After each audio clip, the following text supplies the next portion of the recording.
let's talk about one more tweet, which I liked when I first saw it, or I might have retweeted it. I think people retweet things when they see something that they haven't figured out how to say yet, but they knew in their head, but it's just implicit. It hadn't been made explicit. I think that's when people are like, I need to retweet this. So this one was January 17. Blame yourself for everything and preserve your agency. From my end, it's like, take responsibility for everything. And in the process of taking responsibility for something, you create and preserve the agency to go solve that problem. If you're not responsible for the problem, there's no way for you to fix the problem. Just to address your point of how it was something you already knew, but phrased in a way that you liked, Emerson did this all the time. He would phrase things in a beautiful way, and you would say, oh, that's exactly what I was thinking and feeling, but I didn't know how to articulate it. And the way he put it was, he said, in every work of genius, we recognize our own rejected thoughts. They come back to us with a certain alienated majesty. And I just love that line. It's what I try to do with Twitter, which is I try to say something true, but in an interesting way.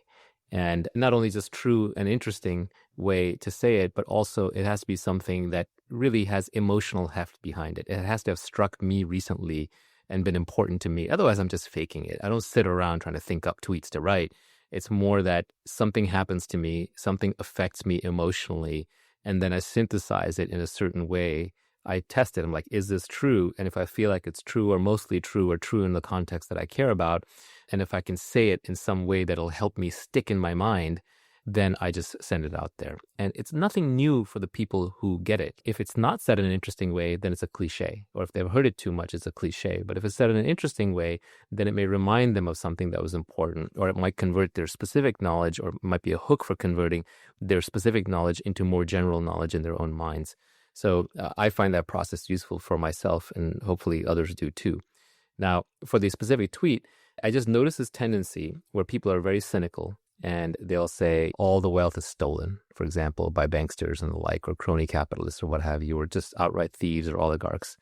You can't rise up in this world if you're X. You can't rise up in this world if you're a poor kid. You can't rise up in this world if you are from this race or ethnicity, if you were born in that country, or if you're lame or crippled or blind or what have you. And the problem with this is that, yes, there are real hindrances in the world. It is not a level playing field, and fair is something that only exists in a child's imagination and cannot be pinned down in any real way.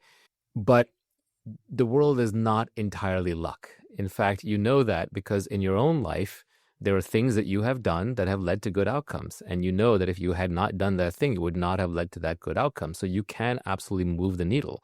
And it's not all luck. And especially the longer the time frame you're talking about, the more intense the activity, the more iteration you take, and the more thinking and choice you apply into it, the less luck matters. It recedes into the distance.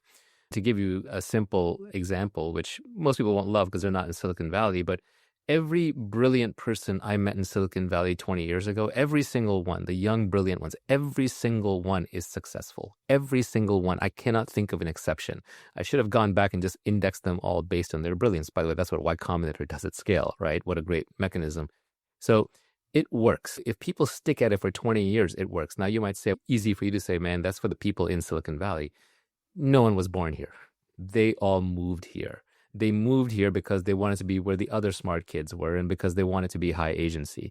So agency does work, but if you're keeping track of the time period, you're going to be disappointed. You'll give up too soon. So you need a higher motivator. That's why Elon goes to Mars, and that's why Sam wants to invent AGI, and that's why Steve Jobs wanted to build 50 years ago in the 80s. He was talking about building a computer that would fit in a book. He was talking about the iPad. So it's these very long visions that sustain you over the long periods of time to actually build the thing you want to build and get to where you want to get. So a cynical belief is self-fulfilling. A pessimistic belief is like you're driving the motorcycle, but you're looking at the brick wall that you're supposed to turn away from. You will turn into the brick wall without even realizing it. So you have to preserve your agency. You're born with agency. Children are high agency. They go get what they want. If they want something, they see it, they go get it. You have to preserve your agency. You have to preserve your belief that you can change things.